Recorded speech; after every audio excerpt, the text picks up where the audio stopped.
नमस्कार, business express में आपका स्वागत है। मैं हूं आपके साथ अंकिता और आइए अब खबरें देखते हैं विस्तार से। शुक्रवार को कारोबार के आखिरी दिन बीएसई 251 अंकों पर और निफ्टी 100 पॉइंट की बढ़त के साथ खुला। इससे पहले गुरुवार को बीएसई 330 अंक नीचे और निफ्टी 102 पॉइंट की गिरावट के साथ खुला था। दिन भर की ट्रेडिंग के दौरान बीएसई 128 अंक तक और निफ्टी 27 पॉइंट तक गिरा। कारोबार के अंत में बीएसई 394 अंक नीचे 38,220 पर और निफ्टी 98 पॉइंट नीचे 11,309 पर बंद हुआ था। अनिल अंबानी के स्वामित्व वाली रिलायंस कम्युनिकेशन, रिलायंस टेलीकॉम और रिलायंस इंफ्राटेल की कुल 23,000 करोड़ रुपए की समाधान योजना को मंजूरी के लिए आज कंपनी लॉ ट्रिब्यूनल की मुंबई बेंच में पेश किया जाएगा।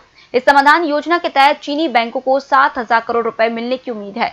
यह समाधान योजना की कुल राशि का करीब 30% है।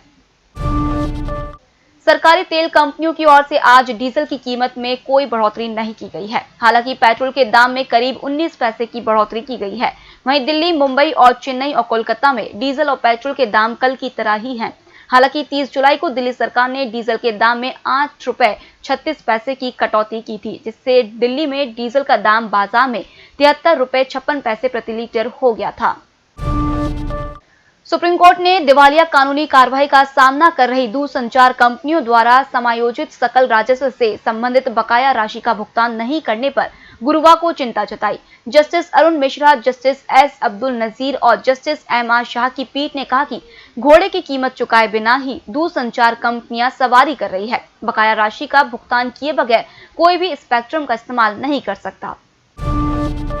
भारतीय रिजर्व बैंक ने 13 फॉरेक्स कंपनियों के लाइसेंस को रद्द कर दिया है। इसमें कुछ कंपनियों ने खुद लाइसेंस सरेंडर कर दिया तो कुछ कंपनियों ने लाइसेंस रिन्यूअल के लिए आवेदन नहीं किया।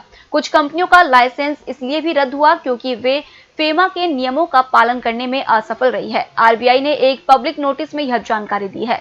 आरबीआई ने कहा है कि विदेशी मुद्रा प्रबंधन अधिनियम के तहत जिन कंपनियों के लाइसेंस रद्द किए गए हैं उसमें मुंबई की ZA राइजिंग फॉरेक्स और फोरेक्ट्रा फॉरेक्स एंड ट्रेवल सर्विसेज है। एप्पल ने एक बार फिर से नया रिकॉर्ड हासिल किया है। 2 साल पहले इस कंपनी ने $1 ट्रिलियन के मार्केट कैपिटलाइजेशन को हासिल किया था। बुधवार को यह $2 लाख करोड़ के मार्केट वैल्यूएशन वाली कंपनी बन गई। लेकिन अगला $1 लाख करोड़ का वैल्यूएशन हासिल करना इस कंपनी के लिए उतना आसान नहीं होगा जितना पहले $2 लाख करोड़ में इसे आसानी था। अब तक इस साल में इस कंपनी के शेयर करीब 60% ऊपर चल रहे हैं और अपनी सेफ्टी प्रीमियम के चलते इतनी बड़ी टेक कंपनी आगे भी अच्छा काम करने वाली है। सरकार इस कारोबारी साल के आखिरी तक 4 सरकारी बैंकों का निजीकरण कर सकती है। आधिकारिक सूत्रों के मुताबिक सरकार ने 4 सरकारी बैंकों की एक लिस्ट बना ली है।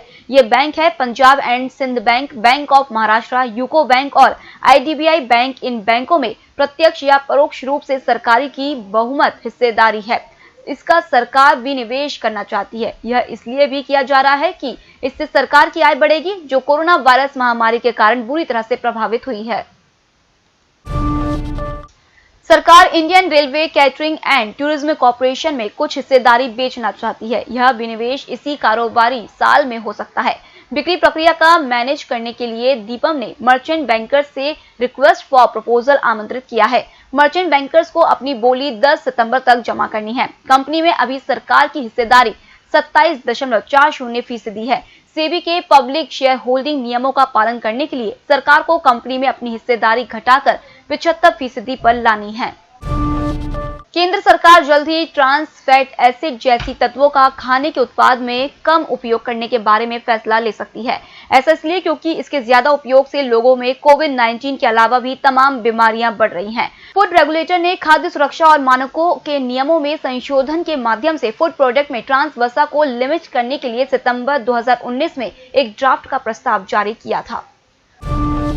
हार्ले डेविडसन बाइक को पसंद करने वालों के लिए एक बैड न्यूज आई है। दरअसल ये अमेरिकन कंपनी अब भारत में अपने असेंबली प्लांट को बंद कर रही है। ऐसा माना जा रहा है कि कंपनी ने ये फैसला घटती सेल्स के चलते लिया है। हालांकि वो भारतीय बाजार में बाइक की बिक्री जारी रखेगी। कंपनी ने एडवाइजर्स के माध्यम से कुछ ऑटोमोबाइल निर्माताओं को हरियाणा के बावल में स्थित लीज पर लिए गए असेंबली प्लांट के उपयोग के लिए एक संभावित आउटसोर्सिंग व्यवस्था के लिए कुछ लोगों को भेजा है। असेंबली बंद करने का फैसला उत्तरी अमेरिका, यूरोप और एशिया प्रशांत के उन हिस्सों में लिया गया है जहां पर कंपनी की गाड़ियों के सेल्स डाउन हुई है। फिलहाल इस बुलेटिन में इतना ही। आप बने रहिए एमएस टीवी के साथ। नमस्कार।